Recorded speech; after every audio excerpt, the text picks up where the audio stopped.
Here are some quick tips for fabric mask maintenance. Wash your mask regularly.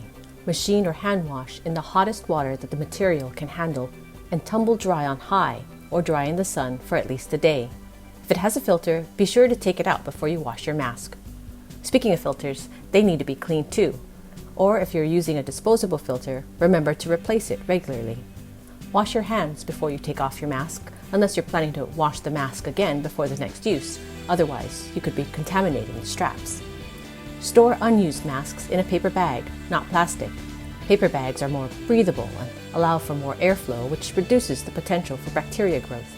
And don't keep masks in a moist environment like a bathroom, laundry room, or kitchen, since the moisture could also encourage bacteria growth. And of course, throw your mask away if it gets torn or ripped, as it will no longer do its job properly.